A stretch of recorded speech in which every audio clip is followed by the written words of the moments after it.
Welcome everybody to the first State of the American Indian College Fund address. My name is Dina Horwoodell and I am the Director of Public Education at the College Fund. And I'm here today with Cheryl Crazy Bull, our President and CEO at the College Fund, and she'll be sharing a little bit today with you about the work we've done this year as well as the road ahead. With that, please allow me to introduce Cheryl Crazy Bull. Cheryl has been an educator and community activist her entire career, and she believes that raising Native voices, philosophies, and traditions are at the heart of the work of self-determination and building sustainable Native communities. As President and CEO of the American Indian College Fund, she has served since 2012, and she has also served in many roles at Sinteglashka University, a tribal university on the Rosebud Reservation, including faculty member, department chair, dean of academic affairs, and vice president of administration. She has also served as a chief educational officer at St. Francis Indian School. For 10 years, she was the president at Northwest Indian College in Washington, and she's a member of many national boards, including Illuminative, an organization whose mission is to create a widespread, accurate narrative about Native people in the United States, the Native Ways Federation, a National Association of National Native Nonprofits, the State Higher Education Executive Officers Organization, Equity Advisory Committee, and the Brookings Institution. Cheryl is also a mother, a grandmother, and a great-grandmother, so please join me in welcoming Cheryl Crazy Bull. Ampete washte midakiapi, wachiapi wi machiapi, lena shichango lakota imataha. Chante washte nape chayuzapi. Greetings, relatives. I wish you a good day. My Lakota name, Wachiapiwi, means they depend on her, and I am a citizen of the Shichango Lakota Nation, also known as the Rosebud Sioux Tribe on the Rosebud Reservation in South Dakota. I greet all of you with a good heart and a handshake. I'm very honored to be able to share this first State of the American Indian College Fund address. The College Fund has been around since 1989, and our work really is to invest in tribal college students and in tribal college and university education. I think most people know that we do that by providing scholarships and student support services, and also by providing programs and services to tribal colleges and universities. I'm looking forward to speaking with you about the ways that we're serving Native students and the different ways that we're supporting faculty, staff, and the TCUs themselves. Cheryl, a lot of people might not know what a tribal college and university is if they're new to the relationship with the College Fund. So can you explain a little bit about that? Sure, I'm happy to. So tribal colleges emerged in the late 1960s, early 70s. I like to connect it to the rise in the civil rights movement in the United States and the rise of the American Indian movement, which was an opportunity to advocate for Native identity and culture. Dene College, which was formerly called Navajo Community College, was the first institution established in 1968. Now we have 35 tribal colleges and universities. What's distinctive are, I think, two things. One is that we are Native institutions. That means we have Native, the majority of our students are Native. The majority of our institutions are located on or near Indian reservations. And importantly, the majority of our institutions are chartered by tribes. Tribes are able to do that through their authority as government. So sometimes I analogize that for people to states establishing state institutions, even though they're distinctly different. That kind of helps people understand that. The 35 institutions that we work with are all accredited institutions, and they offer a range of programming. Certificates, associate degrees, bachelor's degrees. Several of them offer master's degrees, and recently Navajo Technical University announced that they're going to offer a doctorate in Dene studies. So we're really excited about the advancement of our institutions. I think that probably the other big distinction is the mission of the tribal colleges is twofold: support and develop, students as workers and as leaders in their community, but also revitalize culture and language and preserve traditional ways of knowing and being. Thank you. Well, also, when you talked a little bit about the tribal colleges as well as the American Indian College Fund's mission, you mentioned that one of the main, I guess, the main parts of our mission is providing scholarship support to Native students so that they can access a higher education. And I want to mention to everybody who's watching today that on February 1st of this year, we opened our scholarship applications for students. So if you are interested in a scholarship, please go to our website at collegefund.org/scholarships to begin your application. The application is online, so we encourage all of our students, both current and aspiring students, to apply today. Cheryl, can you share with us a little bit today about why scholarships are so important in terms of our students' success? Yeah, so the College Fund recognized with its establishment that college affordability was one of the challenges that American Indian Alaska Native students faced. And so the institution's primary focus remains providing students with that kind of access, giving them scholarship support. American Indian Alaska Native students have the lowest participation rate of any population in higher education, so we want to break that barrier and move students into being able to have a college education. Really proud that the College Fund has been able to continue every year to support a significant number of students.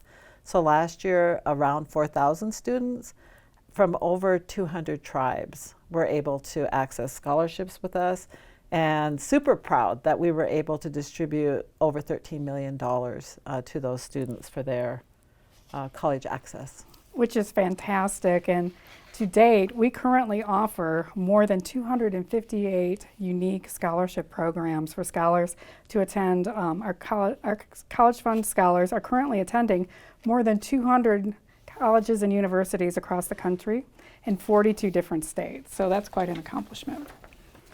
In addition to that, we also serve a lot of first-generation students. Almost 2,000, 1,892 of our scholars are first-gen students, the first in their families to attend college, and that's nearly 59% of our scholarship recipients. So Cheryl, can you talk a little bit about the impact the college has on both first-gen students and their families once they go to college? Yeah, so this is always a really exciting area for me to talk about because I have personal experience with how tribal colleges and universities make really generational differences when they provide that opportunity for students to go to college for the first time.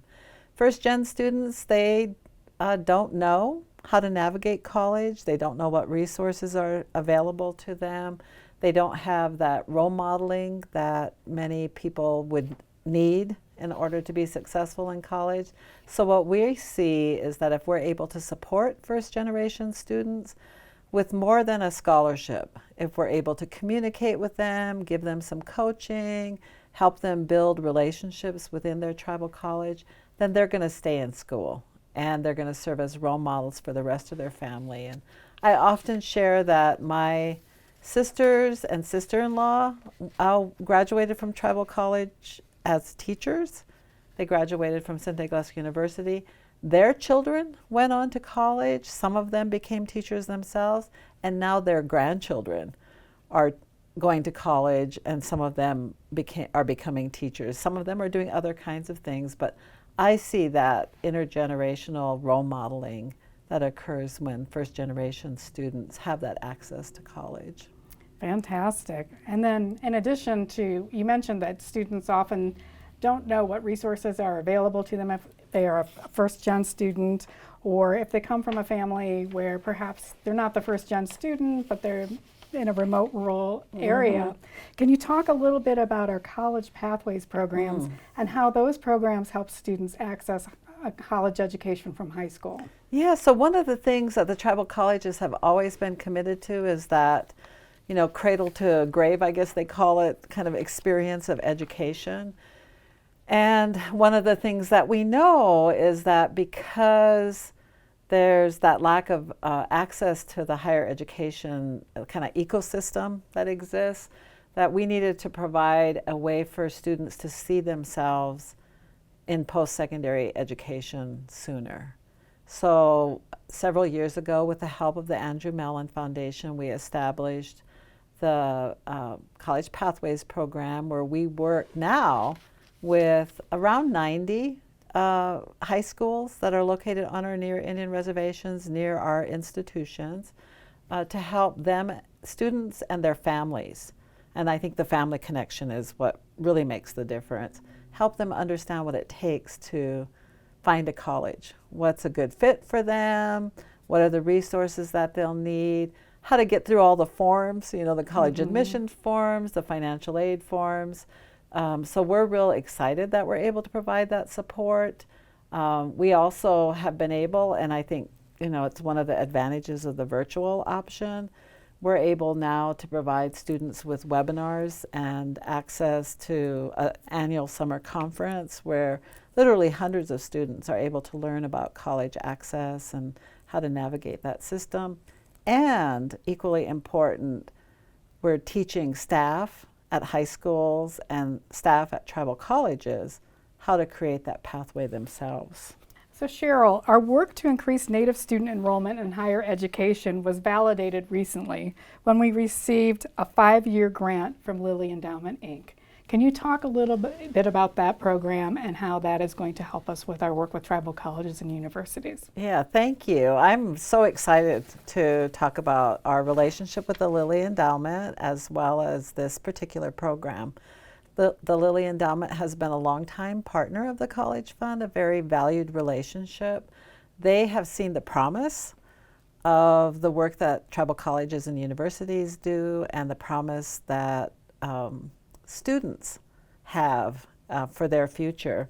So recently they gave us almost $39 million for us to work on strategic enrollment management, which when you say strategic enrollment management in higher education, you start thinking about all the different ways that students learn about college, matriculate into college, stay in college, graduate, and go on to whatever their career, their employment, or however they're going to take care of their families. So we got this award from them to do what we're calling Culture at the Heart, which is a program that recognizes that place-based, community-driven, culturally relevant strategic enrollment management is critical for us to increase student enrollment and participation at our institutions.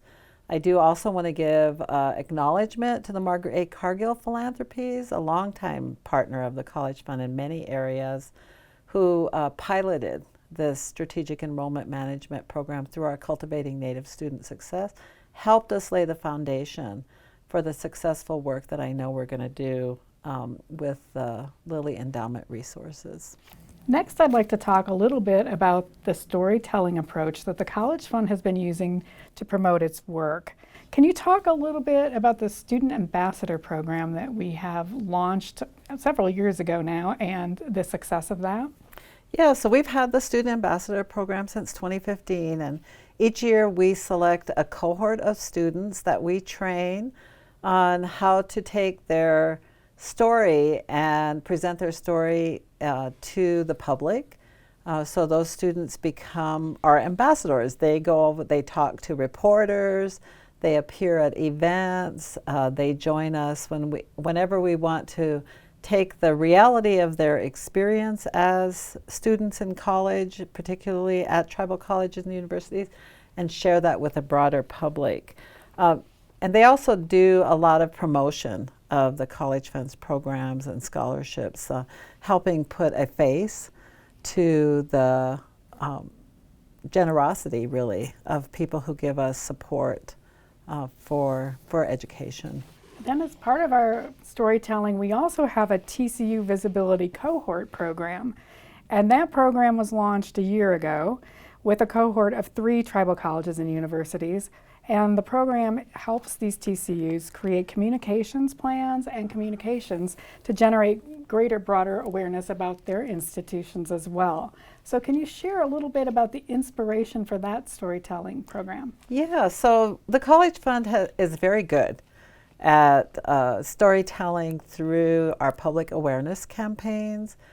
We do an excellent job with, like in your area, with public education, sharing different press releases that that highlight the work that we're doing. But one thing that we realized in talking with the tribal colleges and universities is that their communities, the states that they're in, the regions that they exist in, people don't know a lot about them.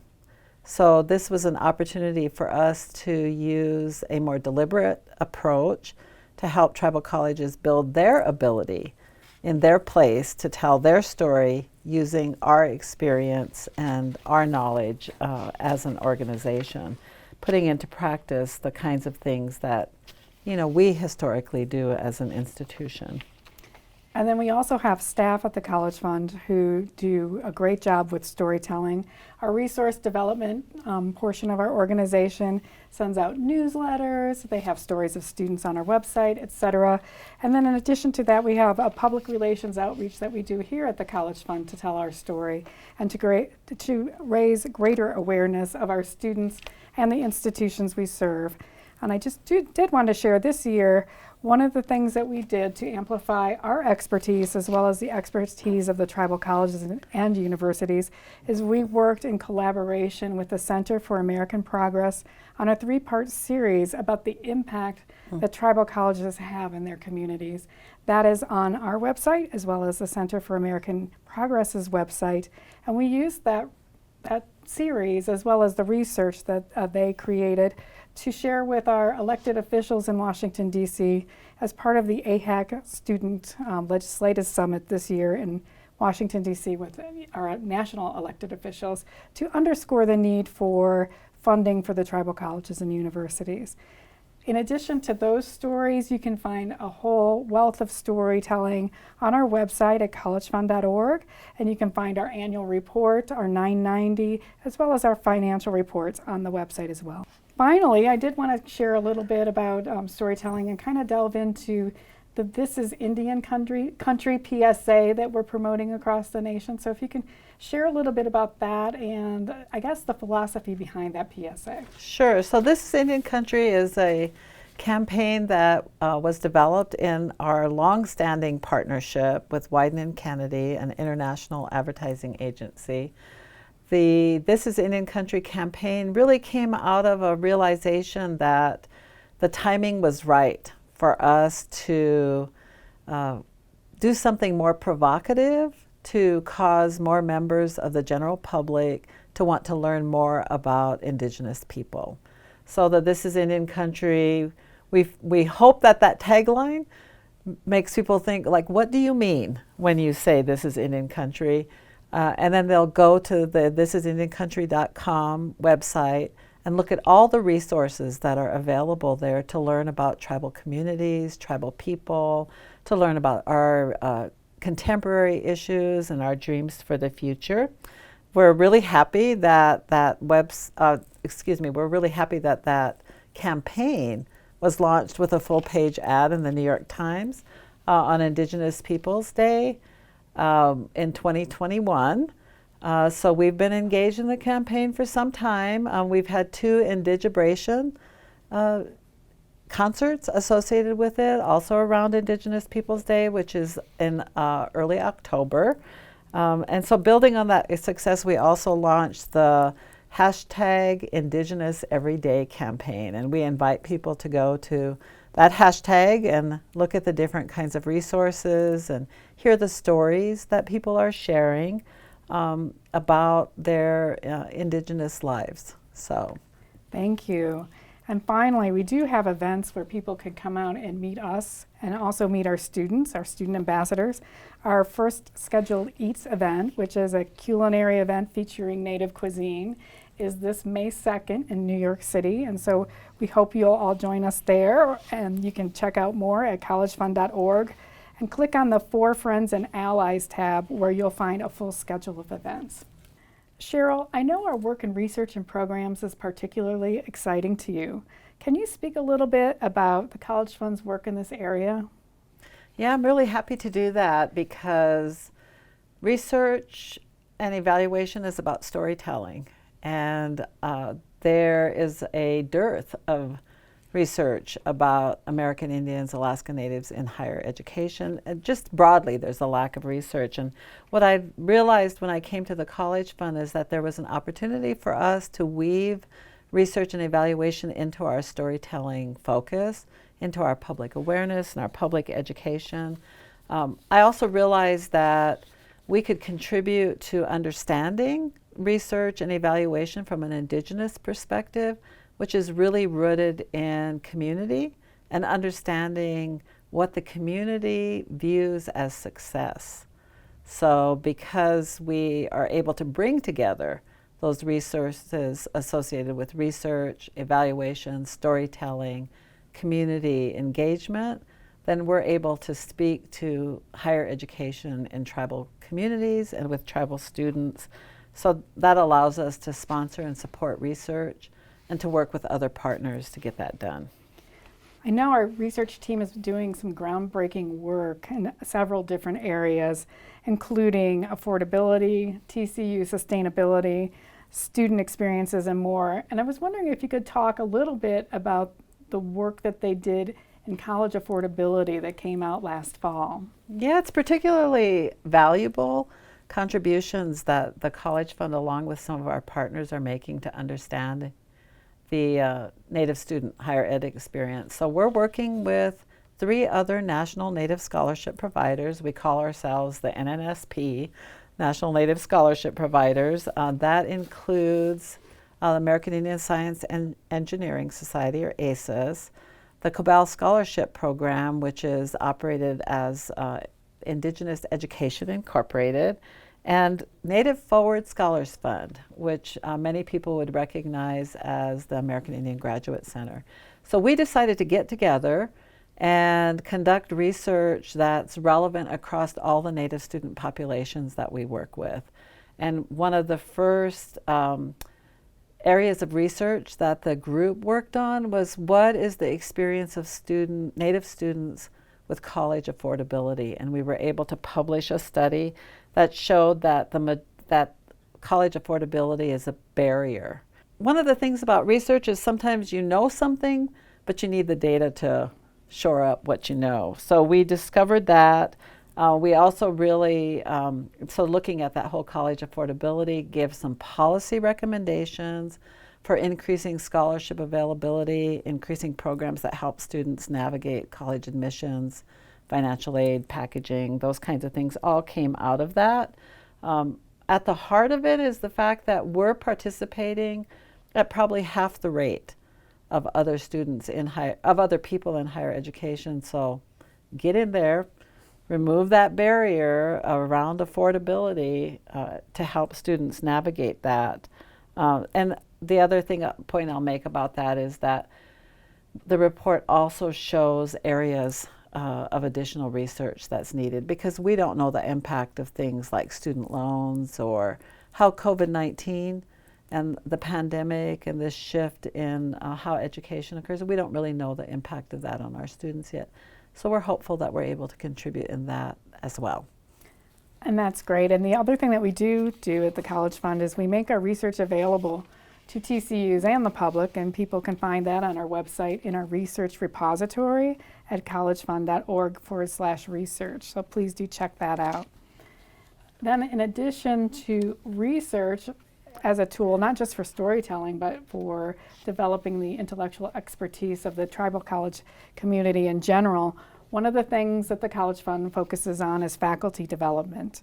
And as part of that, we focus on professional development of faculty, including growing their work as scholars, as mentors, and as leaders in their communities.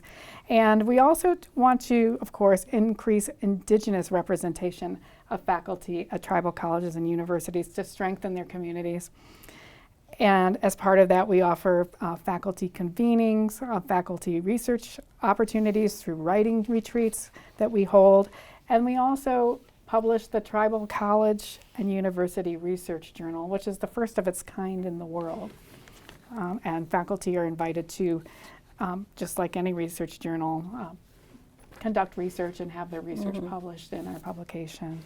So Cheryl, can you talk a little bit about our programming that we offer for faculty development and why it's so vital for increasing the intellectual expertise of our TCUs and communities. Yeah, thank you.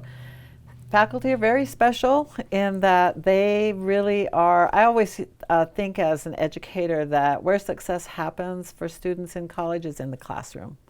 So the capability of the faculty members at our institutions, their ability is critical. Their ability to be culturally competent, I guess for lack of a perhaps better descriptor, to be able to integrate indigenous knowledge into the whatever they're teaching, their ability to be good teachers, and then their content knowledge are all critical aspects of what faculty do in our communities and in our institutions. So the College Fund has really invested, most recently with the help of the Henry Luce Foundation, but also with significant investment over the years from the Andrew W. Mellon Foundation.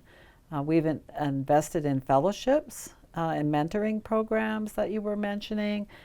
We've been able to help institutions grow their own faculty so that we have faculty members from communities.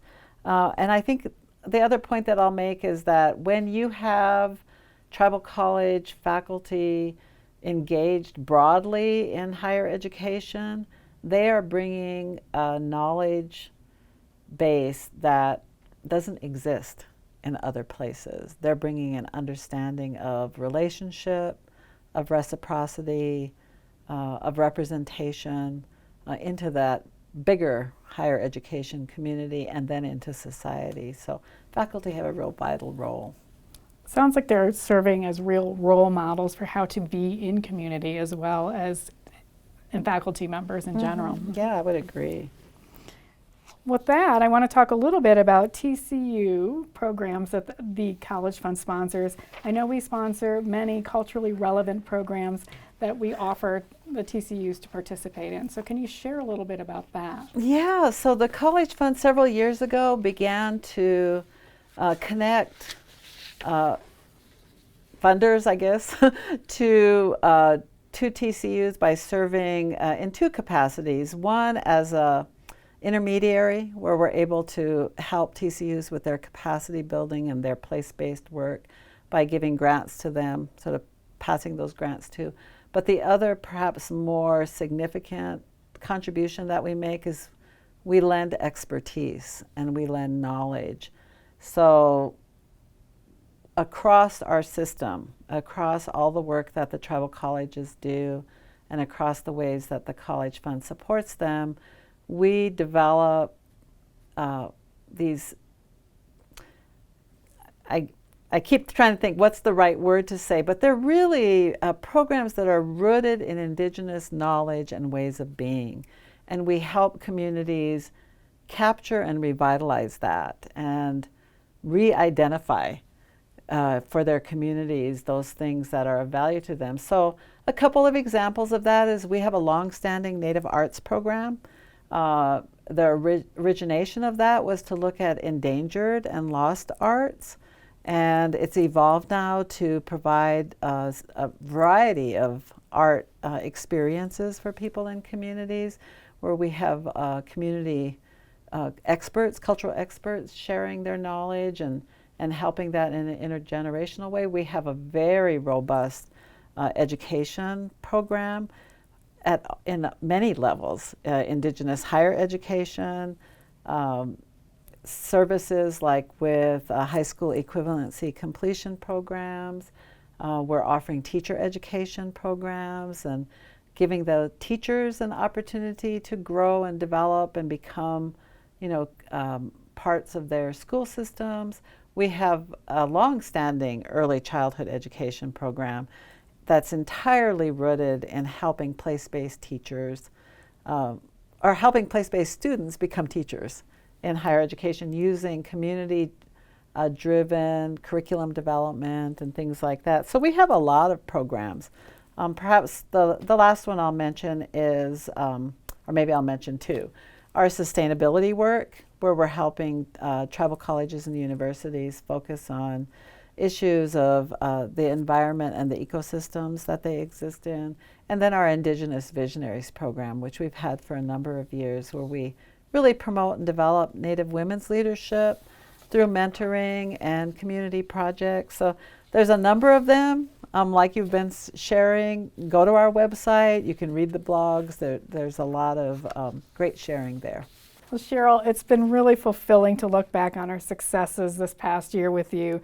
Would you like to make any concluding remarks today? Yeah, thank you, Dina, for hosting this.